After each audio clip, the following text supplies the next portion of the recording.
Here's what's cooking on today's Sports Stove podcast. We're talking all things basketball with Wayne G from Infinity Sports Podcast. We're going to talk some Knicks, some Celtics, some NBA playoffs, Coach K, and so much more. That's what's cooking on today's Sports Stove podcast. From Belly Up Sports and the Belly Up Podcast Network, you're listening to the Sports Stove Podcast with your host, Vince Stover. Welcome into today's Sports Stove Podcast. We have a special edition for you today, talking all things basketball.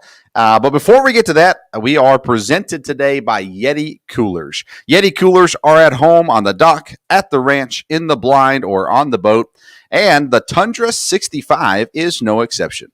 The most versatile Yeti cooler, just as adept at keeping your catches cold in the field as it is storing your drinks, food, and anything else you need for your backyard barbecue. This ice chest is plenty roomy and can hold a limit of redfish or your prized brisket without breaking a sweat. You can customize these coolers with your favorite collegiate or Major League Baseball team's logo.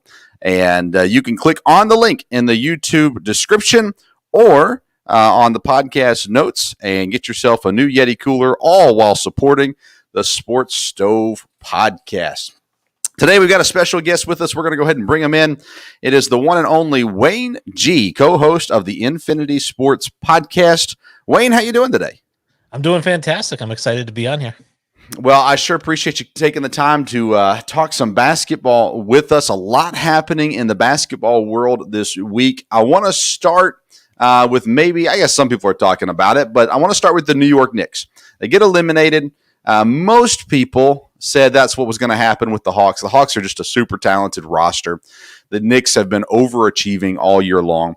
But my question is where do the Knicks go from here? What are they going to do in the offseason to improve this team so that next year they can actually advance in the playoffs? I think it's a great question, and I think that really the only place you can go when you reach this level is you have to go to free agency and you have to get a big free agent on the team. Now, we saw the Boston Celtics do this a few years ago, Brad Stevens with Isaiah Thomas and also with Jason Tatum as a rookie, second-year guy. They go to the Eastern Conference Finals, and everyone's like, it's just a matter of time for these guys. But then they kept trying to build through the draft, and you can't add young guys to a talented young roster and get over the hump. You need to add superstar talent. So the Knicks have a good young talent. They need to add a superstar into that mix. Is Julius Randle, can he be the number one player, or do you have to get a free agent that's better than Julius Randle? He can be your number one. He's not a superstar. He's a very good player, maybe even a star. He can be your number one, but if he is, then you've got to have four guys. Right now, it's just him, and I feel like, was it JT Barrett? Or no, not JT. RJ Barrett. No. RJ Barrett. Yeah. I was thinking about it. So, RJ Barrett. It's those two guys. And I know Derrick Rose had a good year. I love seeing him have a good year because I saw him before he got hurt, and he was phenomenal. But, really it's those two guys. So if you bring in somebody who's a lesser caliber or an equal caliber player to Julius Randle, so he's your number one still, I still don't think that you're getting deep into the playoffs. You'd have to add two guys like that. Yeah, because you look at what else is in the East right now. I'm not a Philadelphia fan. We'll get to them in a few minutes. Milwaukee, they've kind of got a big three, so to say. Giannis is one of the best. Maybe I don't know. Where do you put Giannis? Top three, top five? Yeah, he's a top three player. Okay. And so you've got them in the East. You got Philadelphia in the East. Miami will be better next year than what they were this year, I think, at least. So there's a lot of competition there. Being in Lexington, I love Julius Randle, a Kentucky guy. Love how New York has adopted him now. He's endeared himself to them.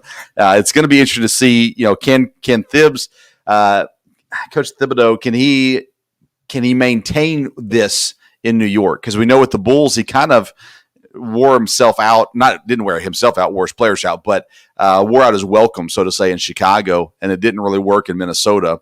So can he have sustained success in New York as the coach? Absolutely, he can. And I think that he gets the most out of his players, which if you want to consider him, I guess, like an NBA version of Bobby Knight, right? He's the guy who he's going to push you and you're not going to like him, but he's going to get the most out of you. And he's gotten the most out of those guys. He's gotten more out of Julius Randle than any other coach. He's gotten more out of Derrick Rose than the Pistons did or any of the teams that have taken him on since he got hurt. So he's a guy who gets the most out of you.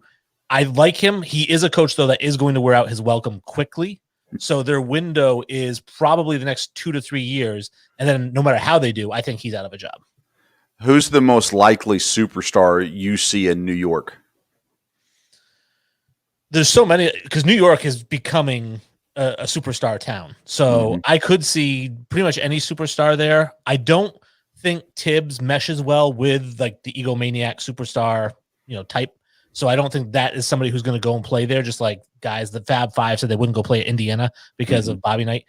So what I do see happening, and I talked about adding 2 players like Randall, is maybe adding a guy like Andrew Wiggins, who I think may not be in Golden State next year when Clay comes back, and then also adding a guy like Marcus Smart as a free agent. So Marcus Smart plays Tom Thibodeau basketball already. Definitely, perfect fit. Yeah. And then obviously Andrew Wiggins gives you that 23, 24 point per game score to go along with Randall and Barrett. I like that. That's a great take. Let's talk about Boston. We mentioned them a second ago. Crazy news. Danny Ainge stepping down wasn't too big of a surprise, but the change with the Brad Stevens leaving coaching to go to the front office and now will be hiring his successor. That blew my mind. I was in total shock when I saw that. What are your thoughts on Boston can Brad Stevens? I mean, well, I'll give my opinion in a second. Tell me what your thoughts are. Brad Stevens going to the front office. It was puzzling to me. I don't mind him going to the front office. I'm just, why give up coaching to go to the front office? He's a great coach. He's a fantastic X's and O's coach. I have him as a top 3 coach in the entire league behind maybe Popovich and Spoelstra. So he's right there in that category. So now you're taking your best asset, really. I mean, Tatum's coming along, but your best asset in the entire team is now gone because he's going to the front office. So I don't know who he's going to bring in, and it poses such a challenge for him because if he brings in a brilliant X's and O's person, who, by the way, my favorite is Becky Hammon on this, by the way. I'd love to see her there. Okay. But she coaches and Popovich coaches like Stevens, and Stevens hasn't been able to get it done as a coach. So I think he's going to have to bring in an established NBA veteran. I've read that Jason Kidd is one of the front runners for this position. What are your thoughts on Jason Kidd as the Celtics? I hate Jason Kidd. I hate him to coach any team. I don't like him. So I'm not a Jason Kidd fan at this point in my life, but I was a big Suns fan growing up.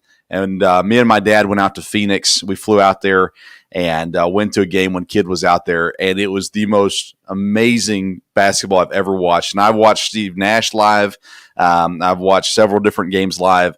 Watching Jason Kidd live, I was just enamored by how talented he was. But he's got some off-the-court issues that I don't like, and his personality is not one that I like either. To me, when you're talking about Brad Stevens, he's now going to be in charge of the coach, and he's going to have opinions on how it should be done because, well, it's his guys. He coached them for several years. So I wonder if they go with a rookie coach. I know Chauncey Billups' name has come up a lot as well. Becky Hammon would be a rookie head coach. I wonder how hands-on Brad Stevens is going to be. I don't know, obviously, Brad Stevens. He seems like a great person. Do you think he can kind of be hands-off when the coach comes in, or do you think they'll bring in someone that he can kind of be hands-on with? I think he'll be extremely hands-off because he has that personality. Like, he's not an egomaniac. He doesn't care. And he just wants to win basketball games. So guys like Pat Riley, Phil Jackson, they have a huge ego. They can't help but either bring in a guy who runs their system or kind of assistant coach from behind the bench.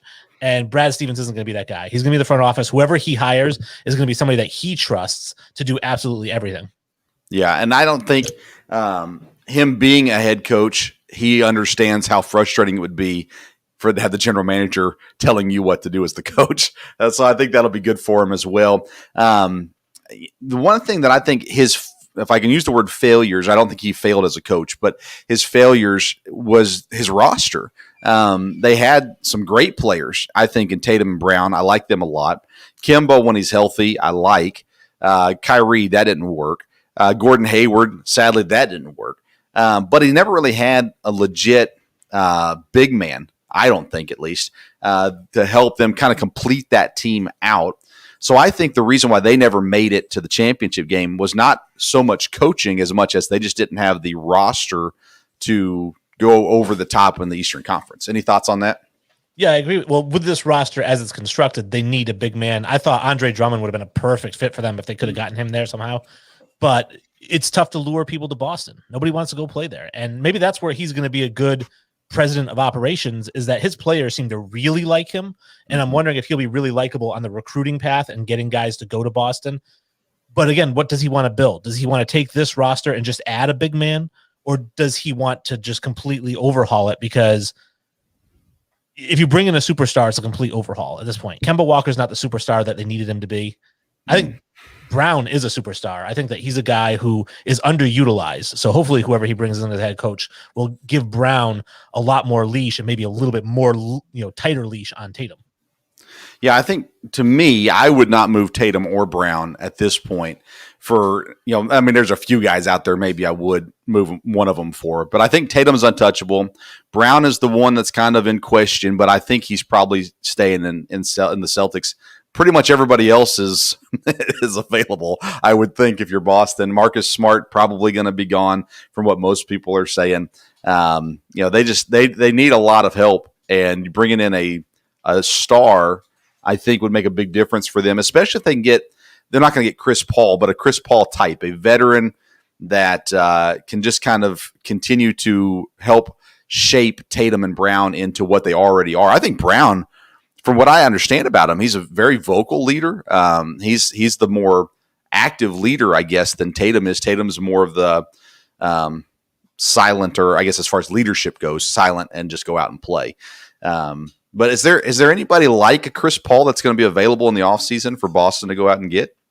I don't know who it would be. I really don't know who they can go out and get. Like I said, I think that they need to do is take this roster, like you were saying, just add a big, and you know who I like, who would be really cheap and they could afford him. The question is, does he want to play in Boston? Because nobody does. Is DeMarcus Cousins. I think DeMarcus Cousins would be such a good fit there, especially if he's fully recovered from the injuries. I mean, that's a guy he can shoot from outside if he has to, but he's a legit back to the basket guy. He can compete with the Embiids when you play against Philadelphia. So that's a guy I think you bring him in and keep the rest of the roster. I would give Marcus Smart whatever he's asking for, 15, 20 million. I think you got to give it to him because he is the heart of that. He runs that team just like KG did when he was there. I mean, he's the fire. I think you take him away and you're in a lot of trouble no matter who you add. Is there any chance, since you mentioned the name? Zero chance. I could see him as an assistant, maybe like a shooting coach, or I couldn't even see him sitting on the bench as like an assistant coach. Just somebody who maybe comes in as like an advisor, like Steve Nash did at first with in Brooklyn, but not a head coach. I don't think he has that desire to be a head coach, and I just can't picture him as a head coach because I just never pictured him as that role. He doesn't strike me as that type of person. Yeah, you mentioned Becky Hammon, and that would be, I think, a good fit in Boston. Boston is one of the places that would definitely be open to Becky Hammon being a head coach. I also thought of Tim Duncan. I don't know that he would go anywhere other than San Antonio, but I thought of both of those people, Becky Hammon and Tim Duncan, as good fits personality-wise in Boston. Like I said, I've heard Chauncey Billups' name a lot. Jason Kidd was one of the first names that came out as well. I'm really intrigued to see which way they go with this, how much it's truly Brad Stevens' decision. A lot of people are saying it has to be a minority of some sort, whether it be a female or someone of color. It's got to have to be somebody that's going to stand out a little bit and be different than what Boston's used to.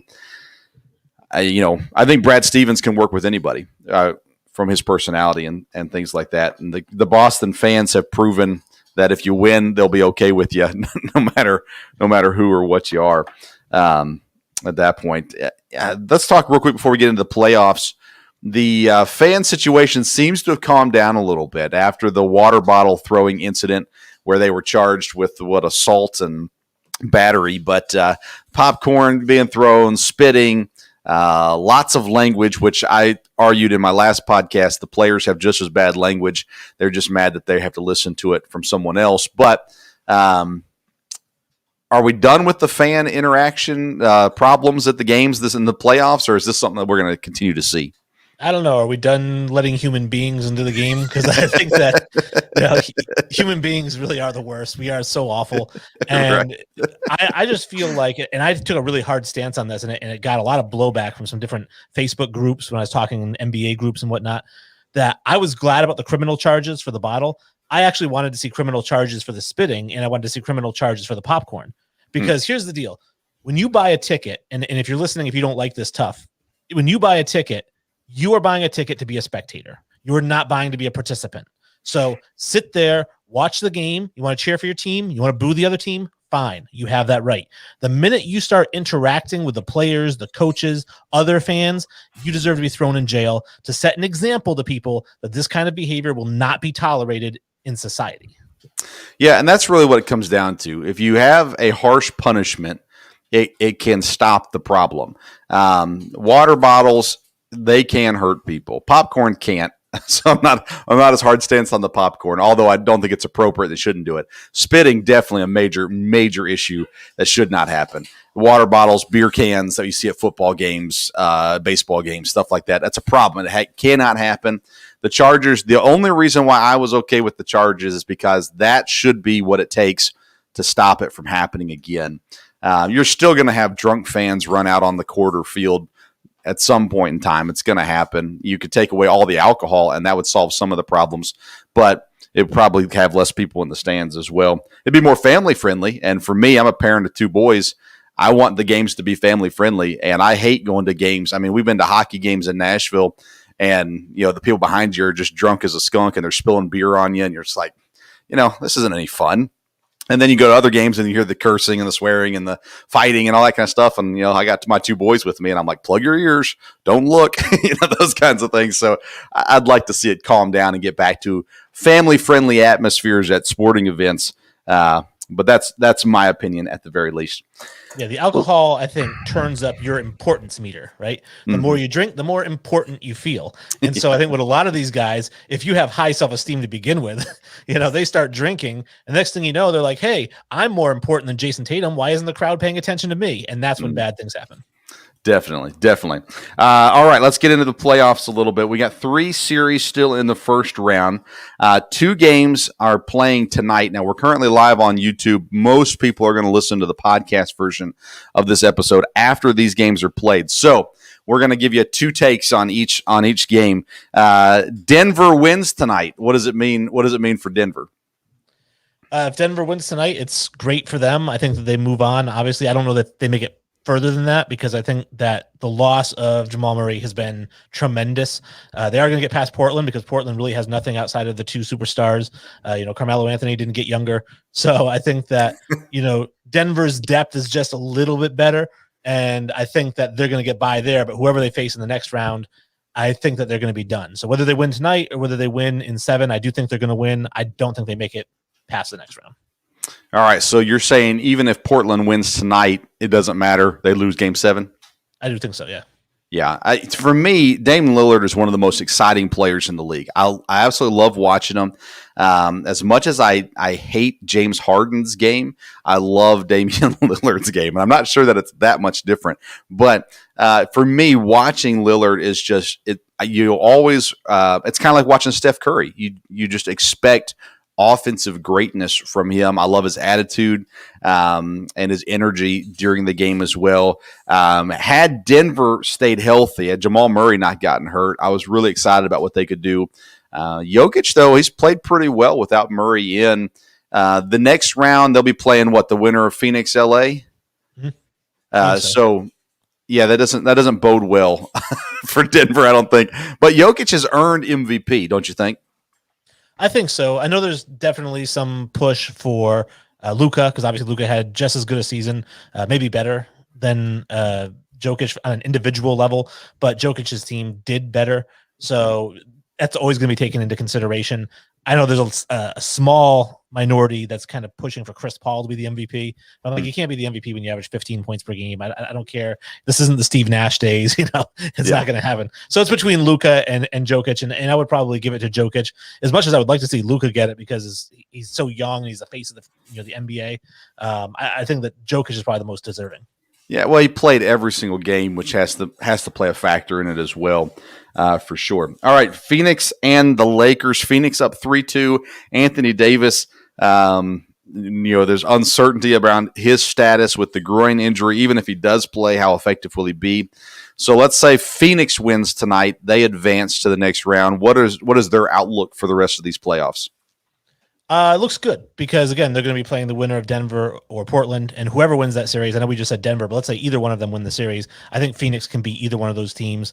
Like Chris Paul with the leadership, DeAndre Ayton stepped it up, Devin Booker stepped it up. It's something they did last year too when they had the play-in and they went 8-0 in the play-in, but they still didn't get in. Yeah. They just seem to turn it up in the playoffs, and Chris Paul brings that leadership that they need.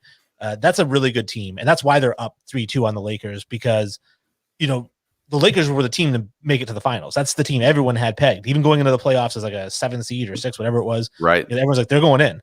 And Phoenix has played them really well. I don't think LeBron has played bad. I just think Phoenix has played him really well. And that's a team that's going to be really tough if they move on. I mean, DeAndre Ayton is a difference maker in this series so far. Everyone going into this series said, well, they don't have anybody who can cover AD. And even when Davis was as healthy as he was to start the series, Ayton played him phenomenal. Even in the losses, Ayton had great games. He's starting to play like a number 1 overall pick, even though I would have still taken Luka, but nonetheless, he's still playing. He's playing up to his draft potential at this point, at least, and it's neat to see him improving. Devin Booker continuing to be what he was in the bubble last year. Monty Williams is the coach. I think he's a great coach, and the players obviously have bought into what he's doing, and it's working. Chris Paul might be the piece that puts them over the top this year. And this is the year, right? I mean, this is the year to do it in the West, at least, when you've got they could knock out the Lakers in round 1.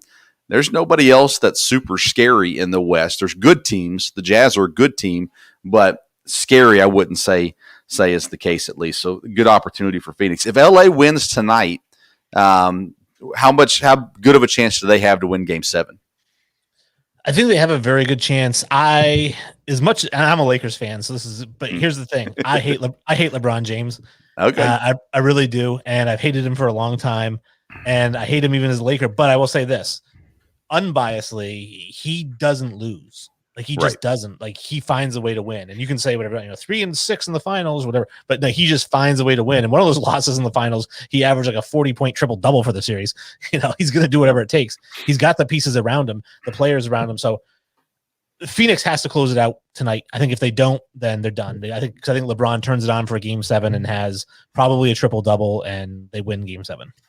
All right, so let's talk about LeBron for a minute because I hate LeBron also. So we can mold on this. So my problem with LeBron has never been his playing, although his constant complaining is incredibly annoying to watch.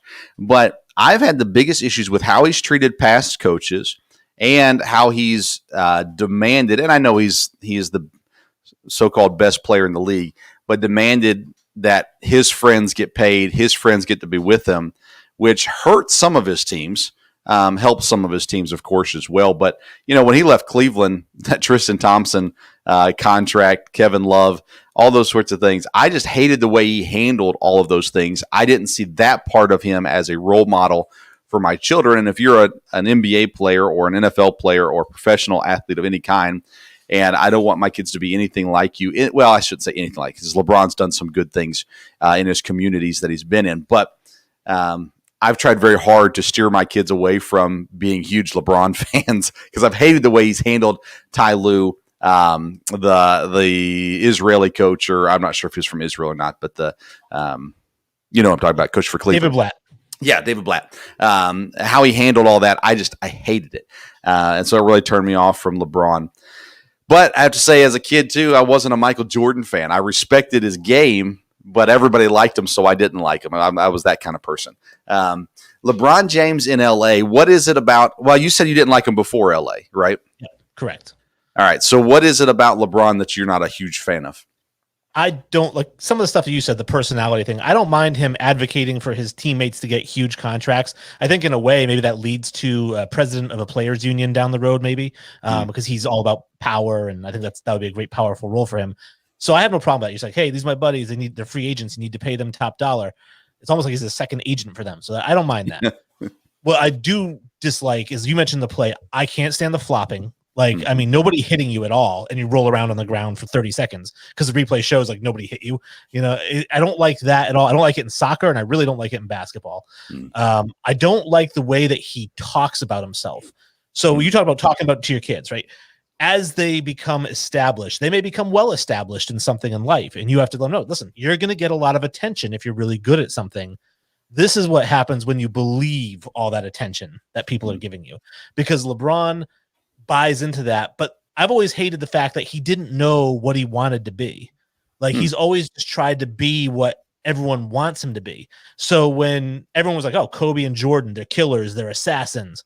He's like, I'm going to be the villain. He put on the black mask, right? And he goes out there and then people are like, oh, no, I don't like LeBron like this. So then he's like, I'm taking off the mask. I'm a good guy. Look at me. I'm the leader of the Avengers. He just does whatever he thinks people want him to do. And that frustrates me because I'm like, be your own man. Just be like obviously you've built schools in your neighborhood. You've sent people to college. You've done a lot of really great things. You haven't had, despite being on the cover of Sports Illustrated as a 16-year-old, he hasn't had a single off the court scandal. Right. I mean, so he's handled himself extremely well. Just don't be such a D-bag, because that's really what he is. Yeah, and it really is amazing because, I look at athletes, and you just mentioned it. You look at athletes and they're superstars. You look at Kobe, for instance, and he had one big mistake. You look at a lot of these athletes and they have different problems and struggles outside of their sport. And LeBron, I give him a lot of credit because he has been able to avoid that. And with the giving that he's done so much for the Akron and Cleveland communities. And a lot for kids, and I love that about him. But we talk about the flopping and the argument of who's the best ever, Michael or LeBron. For me, that kind of play, the flopping, the rolling around the floor, the being carried off the floor for a sprained ankle, the different things that just say you can't be the greatest of all time when you're playing like Raja Bell, or playing like a guy that's just trying to find a way to stay on the floor. You're the best player ever. You've got to be a step above when it comes to those kinds of actions. That's my philosophy on it. Where do you put LeBron in the all-time rankings? I put him third. I have, believe it or not, I have Wilt Chamberlain number one over Michael Jordan. I have Michael Jordan 2, or you can call him 1A, and then I have LeBron 3. Followed by Kareem and then Kobe. Although Kobe, you could swap with Duncan, I'd be okay with that. Yeah, I love that. That's great. Yeah, I think Duncan oftentimes gets left out of the conversation, and he shouldn't be because he was a phenomenal player. I think Kobe was great too. I don't know enough about Wilt or Kareem, those kinds of guys to make a good assumption on it. So I have Michael 1, and I have LeBron around 3. I assume that one of those guys, Wilt or Kareem or somebody like that, would be better than him, but that's just pure guessing and listening to what my dad told me. My dad thinks Larry Bird's the greatest ever. So so there's that as well. Let's get back to the playoffs. Clippers and the Mavericks. Kawhi Leonard and Paul George. There's two different people, but what are your feelings about these two guys? I don't like them. And I used to. I liked them before. Like when Kawhi was on San Antonio, before he had the falling out with Popovich and said he was injured for 70 games, even though he was only injured for 5, according to the team doctors. I stopped liking him. And then he went to, Toronto. He was a prima donna in Toronto. He's been called, the king of whatever it is, like using yourself lightly, not really going 100%. He's a great defensive player and he's a great offensive player. I just don't like, he's kind of buying into his superstardom as well. And he's, unlike LeBron, who can be bubbly and kind of maybe even like gravitational, Kawhi is not. Kawhi is very standoffish. He's like an introvert. He's a jerk. And he's got this whole ego thing. That's not a good mixture. Paul George, another guy who I loved in Indiana, loved him there. And then he went to Oklahoma City, and I kind of liked him in Oklahoma City. But then when he went to LA, again, I just felt like he kind of bought into the whole Kawhi and Paul George are going to bring a championship. The two of us are good enough. Well, guess not. Yeah, so I followed the Pacers for a while he was there. I lived in Indiana for a few years and had to cheer for some Indiana team. So I picked the Pacers, and he had the heart, he had the grit, the offense, the defense. He had everything about him. Seemed to be relatively humble, And then just the way he left Indiana didn't sit well with me. And I kind of started to see that attitude change in Oklahoma City. And then you're right, when he joined up with Kawhi, it was just this, this entitlement that happens with the second guys that come in into the situation, that also they think now they're big stuff because they're with the big dog. Kawhi, when he tries, he's phenomenal still, but it's like 12 games a year. And then the playoffs, it's almost like when he was in Toronto, he just decided that was a lot of energy to put out, and he's not going to do that anymore. I don't know. Do the Clippers have any chance against Dallas? They do have a chance. I mean, they have a chance. They're coached by Doc Rivers still, right? I mean, so they're a team that can still win. Ty Lue. Ty Lue, no. Okay, all right. So Ty Lue, I don't like him as much, but they have a chance because I don't think Dallas is very deep. Neither team is very deep. Yeah. I mean, Dallas's third best player is Kristaps right now. I mean, you get Tim Hardaway as your second best player. When Tim Hardaway is your second best player and you're going up against Kawhi and PG-13, you've got a chance to lose. And Luka, as great as he is, I think that he could still choke away this lead. The Clippers could still come back and win it. But I'm rooting for Luka because unlike these guys, he actually is really likable. Yeah. And, I think with the Clippers, there's the way the game ended, the last game ended, Rondo seemed upset at Kawhi, and that means that's not going to go well in the locker room. And so you already have some personalities there with the Morris twin and Rondo and some of those guys. That's just like, is Morris on the Clippers? He might not be. Anyways, you've got some guys in that locker room that could really just stir things up, and they might come out the next game and just fall flat on their face. Ty Lue, he's a championship coach, technically, but I'm not sure that by default. trust him. Yeah, I'm not sure that I trust him to coach a team through adversity into the championship. Dallas, they have been one of these teams throughout the years that even when they weren't the best team, they were still a competitive team.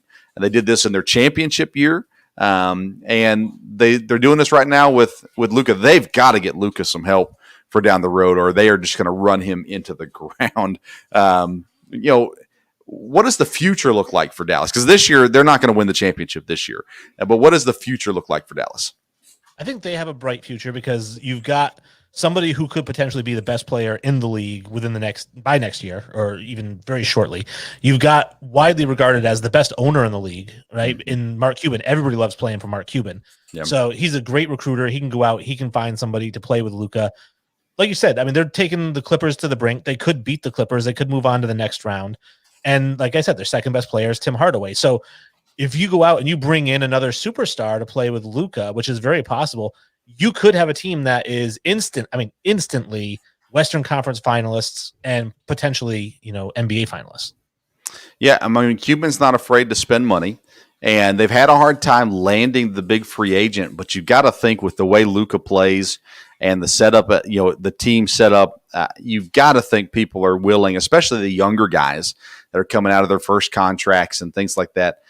I mean, I've just got to think someone's willing to go and play there in Dallas. So they've got a good setup there for sure. And Luka is so entertaining to watch. For as big as he is, to be able to move the way he moves, handle the ball the way he does, he is, in my opinion, right up there with Giannis. And, a series win would just put him that much closer to Giannis. And, because if Giannis learns how to shoot, that changes everything. But until then, let's talk about the Bucks. Bucks are going to be in the second round. They're playing against Brooklyn. What could be the funnest series to watch, I think at least. Milwaukee and Brooklyn, there's not going to be much defense on Brooklyn's side. But what is this series going to look like? I would say that this series looks like 4-2 Brooklyn is what I would go on this one. Milwaukee, as good as they are, I mean, Giannis is an uber talent. He's phenomenal. Chris Middleton is a role player who's stepped it up a little bit. I mean, is he really that much better than Michael Redd? He's basically the same player, and you've got Drew Holiday, who I'm not a huge fan of. I know that people say he's first team all defense, great defensive guard. People like playing with him, but he's not a superstar. So you've got a superstar with two borderline all-stars going up against 3 first ballot Hall of Famers, really. And as much as I hate Kyrie Irving, and as much as people can crap on James Harden, who I think is wildly underrated in his game, they've got the best trio. Forget LeBron and any trio he's ever had. They have the best trio in the history. Forget Golden State even. This is, I mean, Kevin Durant, Kyrie Irving, James Harden. You've probably got 3 of the top 10 players right there. Interesting. Yeah, I guess that's probably true. I might take Steph, Clay, and KD over this trio, but I see what you're saying for sure.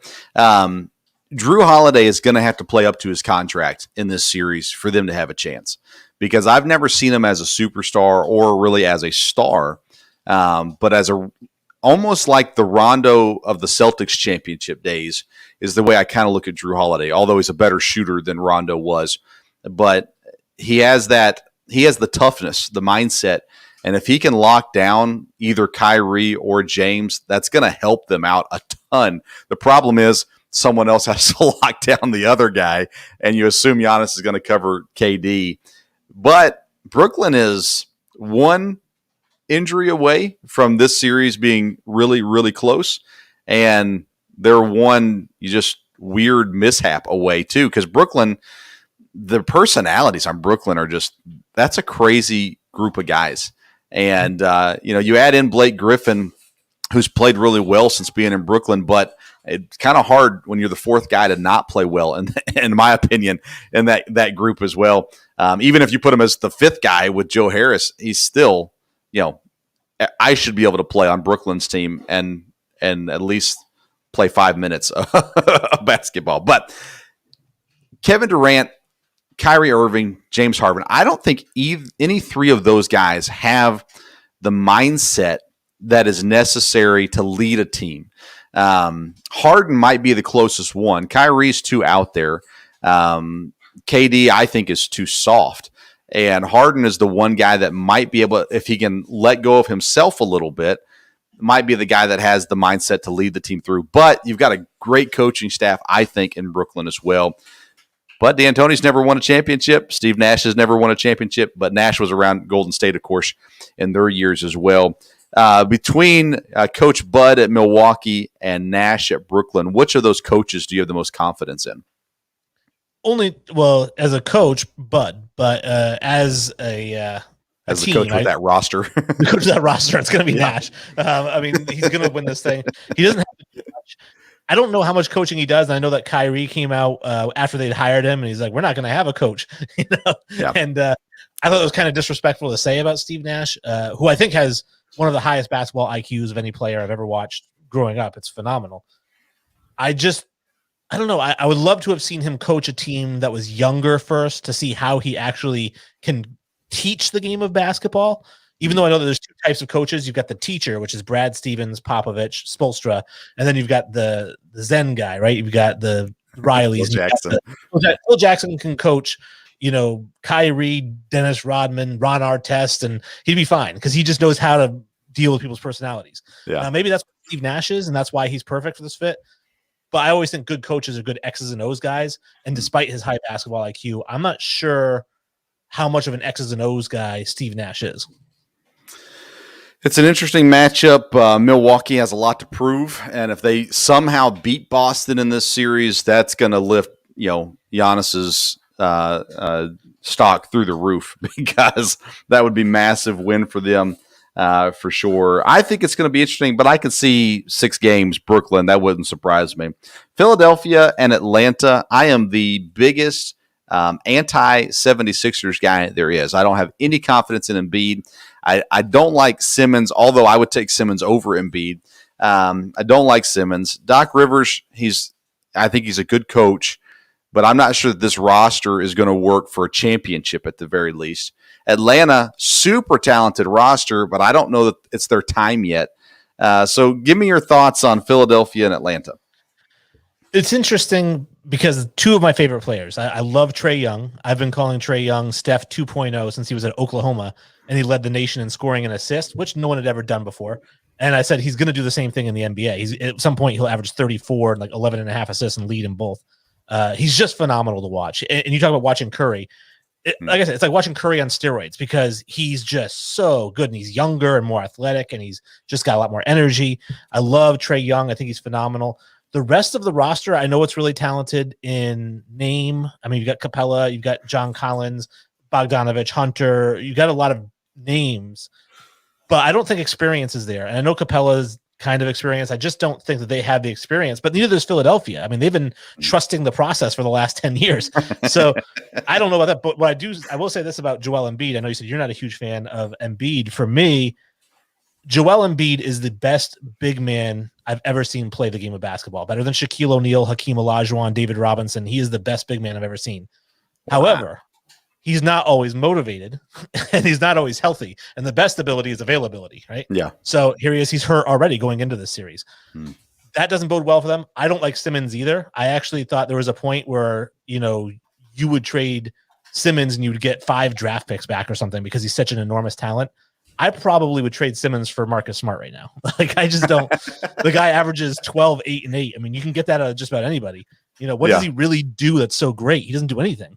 So he's Boris Diaw without the 3-point shot. Yeah, with more height, maybe. Yeah. I think that, Tobias Harris is fantastic. Greatly underrated player. He's so good. And Embiid is phenomenal. But going into this with some Knicks, I'm probably going to have to give it to Atlanta on this one just because they're healthier right now. They are younger than Philadelphia. And again, Trae Young is just the X factor. So I think that probably 7 games. And Atlanta has all the confidence in the world right now. And Philadelphia is better than the Knicks. But they may not play as hard as the Knicks did at the same time. For me, watching Ben Simmons at LSU, I would just said, there's no way I would draft this kid. And it's not to say he doesn't have talent. He's way more talented than I am. But to me, as looking at it from a front office or coaching perspective, I didn't think he had the heart that was necessary to lead a team. If he's a player on the team, that's one thing, but to lead the team, it's not going to happen. And where he was getting drafted at, number 1, I need a leader. Embiid, he went to Kansas. That's probably the main reason I don't like him. But he's got an interesting personality, and I can come to respect that. And he is incredibly talented, but he has been injured every single step of the way. And to me, he acts like someone who's already won a few times when he still has yet to win anything. So that's kind of my thoughts on Embiid and Simmons. Trae Young is a guy I wasn't a big fan of until this Knicks series, and I was cheering for the Knicks. But I loved his personality in this series. I loved the bow at the end of the game. I loved his the shushing the crowd. I loved everything about Trae Young in this series against the Knicks. He rose to the occasion, and so I'll be cheering for the Hawks this round. They made a coaching switch that doesn't usually turn out as well as it did for Atlanta. Nate McMillan has come in and done a great job in Atlanta. Of course, Bogdanovich being healthy helped a little bit as well, kind of matched at the same time frame as McMillan, but an interesting team. I don't know that I can pick him over Philadelphia, so that's an interesting pick, and I'll remember that and remember to say Wayne G told us so. Predictions. Yeah, predictions. At the beginning of the playoffs, I said it's probably just going to be the Lakers and the Nets. I don't know that I could pick that now. What are your thoughts at this point in the playoffs? Who are we looking at in the finals? Well, I'm not going to move off the Nets. I think the Nets are getting to the finals. I don't think anybody even slows them down. I think they're going to be the NBA champions. As much as people will hate seeing Kevin Durant get another NBA championship, or Kyrie even. Yes. But I think that they're going to win the NBA championship. Who they play against is anybody's guess. The way the Lakers are playing, I don't think it's them anymore. Maybe Utah. Donovan Mitchell. The Stifle Tower, right? I mean, you got.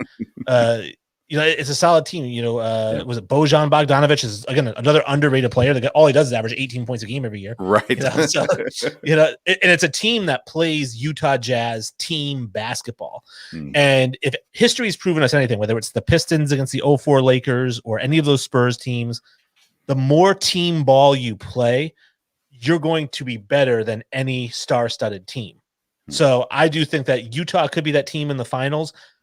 Despite the team ball they play, I don't think it's good enough to beat those 3 stars. Yeah, and Quinn Snyder probably doesn't get enough recognition for what he's done in Utah. This year, you're going up against Coach Thibs in New York, had a great year. Monty Williams is a great story in Phoenix as well. But Quinn Snyder has been great in Utah, done a great job there. You're right, he's got a great roster, good depth there. They know who they are. and they play their style of ball, and it seems to work for them. And but when you're talking about stopping three of the top scorers, Harden and Durant, might be top 2, top 5, definitely all time scorers would be my guess. And Kyrie, when he's focused, is pretty solid as well. So yeah, that could be a tough one to stop for sure. Let's transition real quick to college basketball. It came out this week that Coach K is going to coach his last season this year for Duke. Had a phenomenal career, and they've already announced who's going to replace him. But originally came out with I'm trying to remember who it was that had the report, but they said one of the main reasons that Coach K was stepping away was because of the changes that were being made in the game, the name, image, and likeness, the different the transfer portal, and those kinds of things as well. Let's hear. Jeff Goodman originally reported that. Of course, Coach K came out and said, "Oh, it has more to do with family than anything else." You don't have to tell me how great a Coach K is necessarily. You can if you want to, because you are a Duke fan. But what's going to happen to Duke now with Coach K in his final season? In his final season, it'll be interesting because, Coach K didn't like the one and done rule either. That was the thing that he was adamantly against. But he adapted to it, and he got guys like Kyrie and Zion and Barrett and all these guys who could come through Duke one year, become a top 5 NBA draft pick, and he did well, but he didn't really win in that era. He had a hard time, I think, winning in that one and done era. So I think adding it more, making it more like the NBA, like you were saying, with the transfer portal, with players being able to get paid for their likenesses, is becoming more and more pro sport, which it should be. That's a whole nother conversation, but so I think I understand he's done. He's an old school coach. He's one of the last of the old school regime. I think that they're going to do really well, because I think that he can go out and recruit those one and done players this year, knowing that they're not going to stick around. They don't have to worry about the coach being around. But they also are like, man, I could be on Coach K's last team. I think that's going to be a great recruiting sell. Right. Or maybe even Calipari. Just go out there to those teams and say, listen, man, this is my last year and I want to win it. So are you going to help me do it? We're going to be on TV every night. We're going to get all kinds of attention on top of what they already got, being Duke. They're going to get more of it this year, it seems like, with this farewell tour, so to say. Now, they've announced already who's replacing him. I forget how to pronounce his name. The assistant coach. I was trying to look it up. Do you remember his name? I thought it was like Sheffer or something. I can't remember. Yeah, something like that. And I probably should know it, but nonetheless, is Duke going to be able to be Duke after Coach K leaves? Or are they going to make you think of Indiana and the struggles they had after losing a legendary coach. Kentucky, they had some major struggles after losing. Of course, Tubby came in right after Pitino, but especially after Tubby was gone, took them a while to get around to Coach Cal. So is Duke going to be able to maintain their status as one of the top schools, or are we going to see a dip in their play? I expect a dip. I just don't think that you can recruit like Coach K. Coach K is the head coach of the USA basketball team, which is made up all of professionals. I don't think that you can replace that with any coach. I actually thought Jeff Capel would be the likely choice to come in.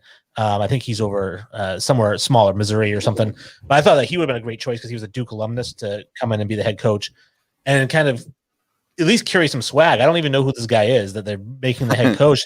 I thought they would maybe do a coaching search, try to find a big name, to come in and replace him to keep that recruiting going. And I'll tell you, this is the saddest thing for me, I think, is that my all-time favorite basketball player is Kobe Bryant.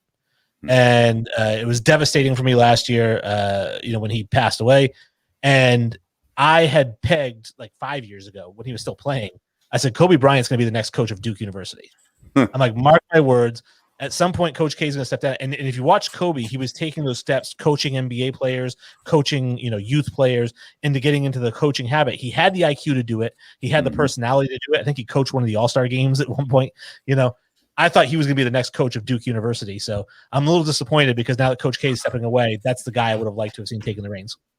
So John Shire is the guy's name, an assistant. He played at Duke as well. Jason Williams, the basketball, the ESPN, Is it ESPN? Yeah, ESPN worker now. He calls John Shire a young Brad Stevens, which is funny because Brad Stevens is young, but a young Brad Stevens nonetheless. And, I think about it, in Lexington, I don't think nationally people know the assistant coaches under Coach Cal. Everybody here knows them. They know who they are. They have great respect for them. They would all be okay if one of them was the next coach after Cal. I'm assuming Shire into some way was kind of like that, where at least the people around the program respect them, like them, and obviously have high regards. But this was obviously Coach K's decision. He's the one who chose who was going to be following him and you had a fair amount of guys out there. I know I've heard Tommy Amaker's name come up a lot immediately following the Coach K announcement, although I didn't think that was a Grand Slam hire. But it's going to be interesting to see what happens because you got the ACC now. Roy Williams retired at the end of the season. Now Coach K is going to do one more season. There's a changing of the guard taking place in the ACC.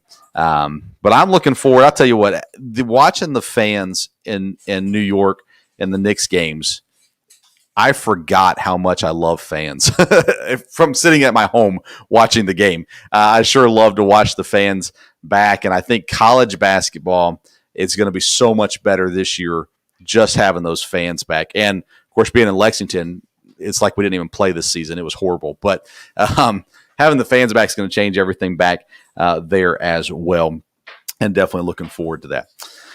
All right, Wayne G. He's a co-host of the Infinity Sports Podcast. Tell everybody where they can find you at. Anywhere that you find your podcast, Google, iTunes, whatever, Spotify, wherever it is. If there's a podcast that gets hosted, then you can find Infinity Sports there. It's just me and my guy Sully, and we talk about pretty much all things sports: baseball, basketball, football. I hate talking hockey, but I will if I have to. But we talk about pretty much everything, and we try to make it fun. Like I was saying before the show, if it's a slow news week, then we're going to play games like Guess That Player. You guys can play along. Awesome. Can I follow you on social media anywhere? Yep, it's at Infinity Sports Podcast on Facebook and Instagram, and at Sports Infinity 5 on Twitter. All right. Very, very good. Well, thank you very much, Wayne, for joining us. I enjoyed the conversation tonight. It's always fun to talk basketball, especially with someone who knows it. And you were a great guest to have tonight. So I surely appreciate it.